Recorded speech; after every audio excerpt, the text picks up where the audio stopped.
Sejam muito bem-vindos ao nosso canal. Aqui trazemos informações de ativos do Brasil e do exterior.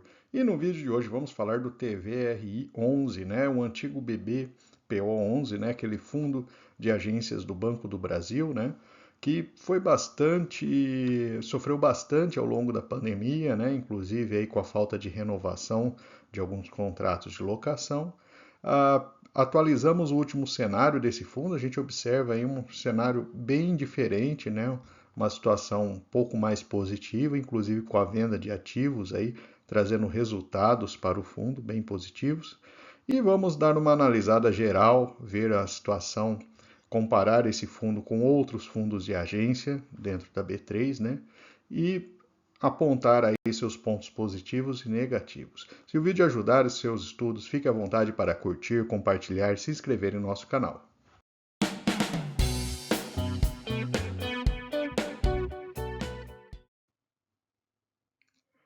Trazendo aqui, inicialmente a gente fala dos indicadores operacionais, né? Não é tão operacional isso, mas vale a pena ser comentado pelo fundo, né? Ele está num processo de regularização da matrícula dos seus imóveis. Então, é impressionante a gente observar aí que há algum tempo atrás, né, somente 43% dos imóveis do fundo tinham a matrícula tudo regularizado, né? Agora ele está com 84%. Então, o fundo vem apresentando esse trabalho ali que eu considero que bastante positivo, né? Uma vez aí que vai tirando aí eventualmente quaisquer travas burocráticas ou problemas que venha a ter ali, permitindo aí até que o fundo tenha maior liquidez aí para fazer a venda de ativos, né? Os 11 imóveis restantes, né? O fundo aponta ali, né? O tempo de cada cartório normalmente é diferente, né? E por conta disso aí, né? Ainda tem aí uma quantidade de imóveis aí, né, pendentes dessa atualização. Vamos falar agora dos resultados. Então, o fundo ele recebe de aluguéis ali 15,6 milhões por mês, né? No último mês aí, julho, né? A gente observa isso. Inclusive tem aí 5,7 no mês de julho, resultado aí de venda de imóveis. A gente vai falar um pouco mais aí dessa gestão ativa de portfólio que o fundo apresenta, né? E com isso, né, o resultado, né, nos 3 últimos meses que ele tem o relatório, 0,96, 0,97 e 1,32, né? A distribuição 0,97, 0,97, 0,98. Portanto, em linha com aquele resultado normal e usual do fundo ali, né? Números bastante próximos. Aqui temos a evolução, então, desse resultado, né? Em janeiro ele teve um resultado de 1,44 por cota, né?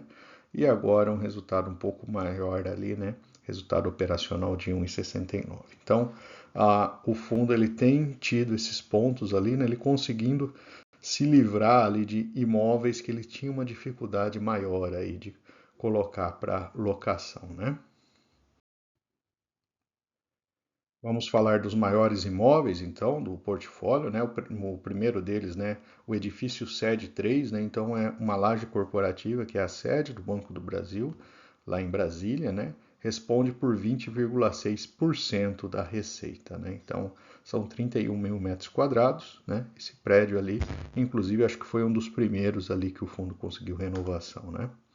Agora a gente tem o CSL São Paulo, né, que responde por quase 8% da receita. Né? É um prédio também, né, misto de agência com lajes corporativa. Então, esses dois aqui respondem aí por quase 29% do resultado total do fundo. Então, tem um certo grau de concentração, mas são imóveis com a mesma característica, né, o mesmo inquilino. Então, de certa forma, né, acaba o que prevalece é a questão de ele ser praticamente um fundo monoinquilino, né?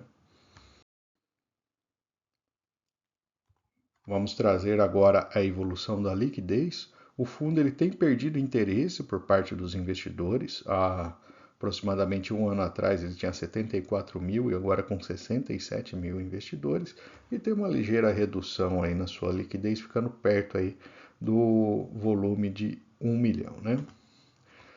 Aqui temos uma evolução, esse dado é bastante interessante, especialmente ali para o investidor que pegou ali a fase crítica do fundo, podemos dizer ali do início de 2020 até 2022, aproximadamente, final de 22. Então a gente observa nessa curva verde, o fundo ele perdeu muito valor, e agora ele está numa tendência de recuperação que inclusive está sendo acima do IFIX, né? Então é interessante notar, né, que mesmo esse fundo que apresentou um momento tão crítico assim, ele conseguiu aí mudar a sua, houve uma troca, né, de gestão e está mostrando aí uma boa recuperação. É interessante esse resultado como um todo. Portanto, em termos de portfólio, trazendo agora, o fundo tem 61 imóveis.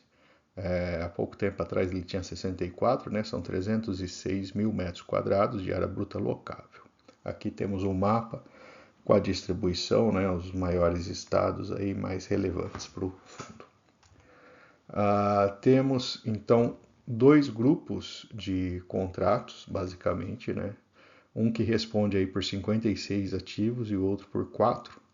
Temos características um pouco diferentes, mas a data de término 2027. Esse é um ponto de atenção para o investidor do fundo, uma vez que 2027 está logo ali, né? São daqui a 3 anos, 100% do portfólio do fundo ele passa por renovação ou reavaliação desse contrato. Então, é importante ficar atento, né, a essa questão.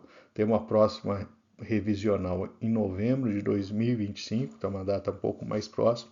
Então é importante que o investidor fique atento aos movimentos ali que podem levar aí a esse processo de renovação do contrato.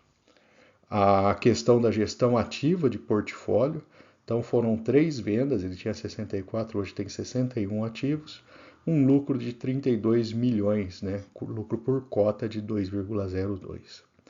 É importante notar que 43% foi acima do valor patrimonial e 57% acima do custo de aquisição dos imóveis. Então, aqui temos a lista, as 3 agências, e aqui o lucro gerado por cota, totalizando 2,02. A agência de Juiz de Fora foi a que apresentou o melhor resultado aí.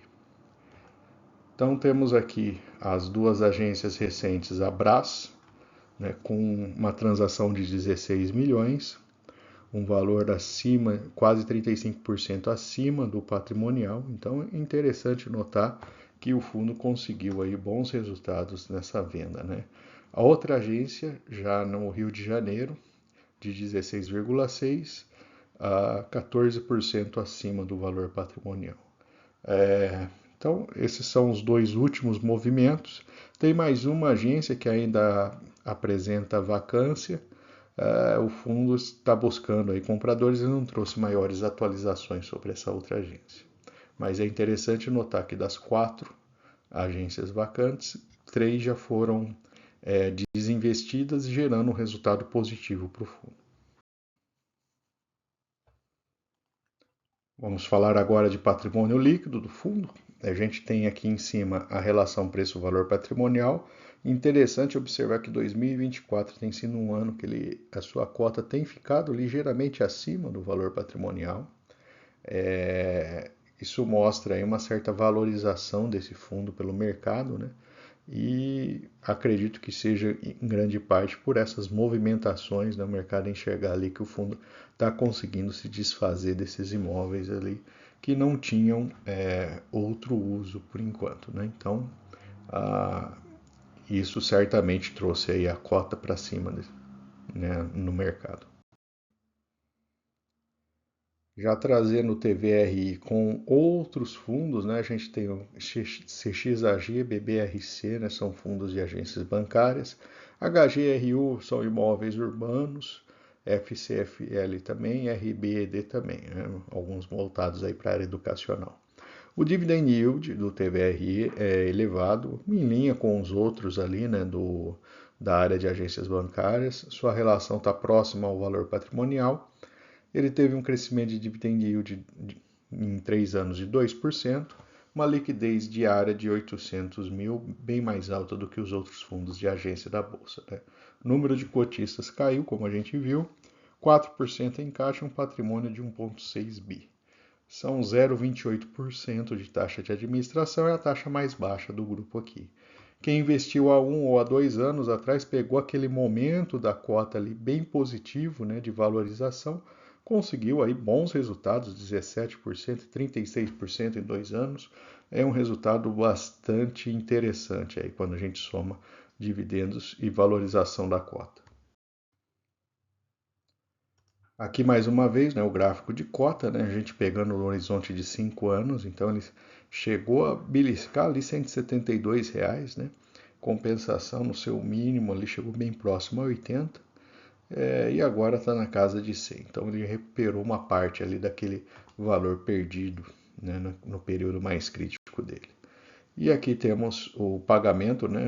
É um fundo que tem uma característica interessante de um rendimento mensal médio bem constante, né? Ele está pagando aí na casa de 92 centavos por cota. E finalmente vamos trazer os pontos positivos e negativos para investimentos no TVR11.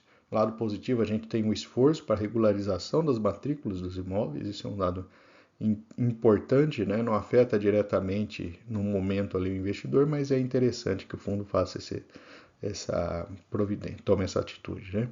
O fundo tem pago um valor bem próximo ao resultado recorrente, então os ganhos com as vendas do imóvel, né, fica na reserva para eventualmente qualquer oscilação que se tenha no resultado. Mesmo com a queda nos últimos anos, o histórico no longo se mantém com um resultado positivo. 11% de dividend yield por um fundo de tijolos é um resultado bem interessante, é um patamar bem interessante de dividend yield.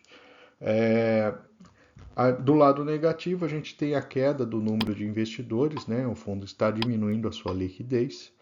Contratos com prazo de 3 anos somente, então 100% aí do seu portfólio vai passar por renovação de contrato daqui a 3 anos, isso pode ser um ponto de preocupação. E o fundo está sendo negociado ao longo desse ano aí, muitas vezes acima do seu patrimônio líquido, depois de ele passar por um período tão crítico ali de penalização. E lembrando, né, que esse fundo é um fundo monoinquilino, né? Então ele depende muito do seu inquilino, que é o Banco do Brasil, né? Eventualmente mudanças de política e rumo do Banco do Brasil podem acabar afetando o resultado do TVR11. E vou aproveitar para deixar nossa playlist de fundos imobiliários. Lá você encontra diversos ativos. E fique à vontade também para curtir, compartilhar, comentar o que você achou desse vídeo. E se você não for inscrito, também deixarei o link aqui para você se inscrever em nosso canal.